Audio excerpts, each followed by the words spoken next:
Yang dipilih menjadi ketua Partai Golkar harus anak asli Papua. Soal bodoh, soal masih tidur kamu, pendatang kasih bangun.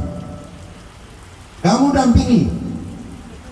Akhirnya Pak Yusak itu bisa terbang ke pesawat datang ke sini. Ini kita tidak main-main, itu sungguh. Karena apa? Salah satu orang yang memperjuangkan sampai ketuk palu dari tokoh-tokoh Golkar dari daerah sampai pusat. Terakhir juga kita punya bosan ketuk palu. Jadi kita harus tunjukkan bahwa bukan ini kita buka celah untuk orang-orang masuk. Satu hal yang saya mau sampaikan, tidak ada satu orang pendatang pun di atas tanah ini yang punya niat untuk bikin bodoh itu. Tidak ada. Kita punya regulasi hukum yang sebenarnya tidak benar, itu salah. Contohnya definisi tentang orang Papua. Siapa itu orang Papua? Disebutkan bahwa orang Papua adalah orang yang bapak mama turunannya itu dari kaum apa? Dari ras Melanesia dan hidup di tanah Papua. Pakai koma lagi. Kalau saya, Dominus Sulkan, saya bilang titik. Bapak mama itu ya sudah. Nanti baru kita pakai ada kelas. Yang bapaknya dari Papua, mamanya dari luar, itu bisa karena di dalam adat istiadat kita ada. Tadi banyak penderitaan yang disampaikan, diungkapkan oleh adik-adik saya, oleh saudara-saudara perempuan saya. Itu benar. Makanya saya mau tantang MRP nanti. Pak Ketua, MRP itu tunjuk orang yang betul-betul. Jangan kemarin sudah jadi pegawai tidak bisa bikin apa-apa, tidak bisa bikin apa-apa di tanah ini, tiba-tiba juga mendaftar ke sana. Kita cari orang yang betul-betul bisa bicara, supaya mereka tata kembali. MRP besok harus keluarkan aturan itu sehingga semua orang pendatang ke sana dia lihat keluar ada aturan begini di tanah Papua. Jadi tidak perlu orang bicara orang per orang, tapi kita berdasarkan aturan. Saya pernah ribut di rumah sakit, saya bongkar-bongkar pintu itu gara-gara apa itu? Gara-gara tidak ada regulasi. Karena kita punya orang ini biasanya malu. Berdiri mau antri malu. Dia datang dari pagi sampai sore dia belum masuk antri. Yang lain datang serobot dia diam saja. Jadi saya bilang kalau besok orang Papua jangan tanya bapak punya KTP mana. Pokoknya rambut keriting orang hitam itu kasih dia. Lain dia tulis dia punya utang nanti pemerintah yang bayar. Karena ada dana khusus. Coba ada perlakuan seperti itu. Saya mau kasih tahu bahwa di seluruh tanah Papua yang paling aman kita di Papua Selatan. Papua Selatan. Kemarin saya mau pulang dari Jakarta 2 minggu saya tidak berpikir. Dan yang terakhir saya mau bilang ini, mau kasih pindah-pindah ibu kota itu. Kalau saya itu ibu kota provinsi di Merauke.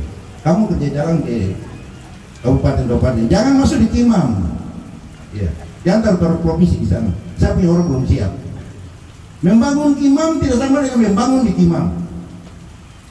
Kalau bicara tentang kantor gubernur, sebentar kantor gubernur jadi. Tapi saya punya orang nanti kemana? Ya. Jadi kalau tentukan tempat harus pikir di situ. Jangan desain jarak. Desain dari orang itu sudah siap belum? Jangan kamu taruh provinsi tanpa ada aturan daerah, peraturan daerah untuk proteksi terhadap orang-orang. Tiba-tiba masuk banyak orang di sana. Yang lama-lama di sini semua harus tahu orang Papua hidup sama dengan kita. Kita sama dengan orang. Tapi yang baru masuk ini tidak pakai aturan, tidak pakai antrian. Jadi tunggu dulu. Merauke Kimam dia jadi kabupaten sendiri dulu. Karena kemarin Pak Doli sempat tanya saya, Pak Ketua, kalau provinsi Papua Selatan ini masih ada lagi provinsi kan? Mau ada pemekaran? Saya bilang ada 2 Pak. Kota Merauke dan Kabupaten Arapura atau Kabupaten Mulyani nanti orang tua yang atur. Karena hari ini kita bicara tapi siapa tanah di situ. Ibu kota Merauke ini saja di grand desainnya kita mau kasih pindah dia kemana? Karena kota Merauke di sini, ibu kota Merauke ini harus pindah. Kemarin ada banyak bilang pindah di Anima. Setelah saya sampai di daerah Anima, saya lihat kiri kanan tanah itu tidak ada orang asli punya lagi. Kita besok bayar orang lain. Jadi MRP petugas tadi banyak MRP punya. Terus mungkin usulan saya kepada tim ini Pak Ketua, coba ini dipilih-pilih mana yang seharusnya diurus oleh pejabat gubernur. Pejabat gubernur seharusnya manusia biasa. Mungkin besok yang maju ini belum ada anggaran sendiri. Lalu kita sudah kasih ini ke muka, lalu kita senang angin suka hari ini kita bicara ke gubernur. Pejabat gubernur ini sampai 2024 dia belum bisa bahas anggaran sendiri. Karena belum ada DPR. Dia hanya jalan dengan dana hibah dari 4 kabupaten ini. Jadi coba pilih-pilih ya, pilih itu apa? Itu yang ini diselesaikan. Contohnya, sampai hari ini kami dari Dewan selalu minta kalau bisa, coba ada pendataan penduduk. Berapa orang asli Papua masih ada di tanah? Database itu sampai sekarang belum ada. Sampai saya bilang kalau bisa guru-guru honor itu suruh catat orang Papua dari rumah ke rumah. Daripada orang tidak mengajar juga lebih catat orang supaya orang punah apa? Tuhan juga ampuni orang di istana ini. Kerja tidak betul. Catat saja orang Papua punah nama bapak mama dan ini setiap rumah. Sehingga kita bisa bicara, kalau kita dulu bicara begini, semua orang tahu ada orang Papua sekian banyak yang perlu kita urus. Terima kasih Pak Ketua.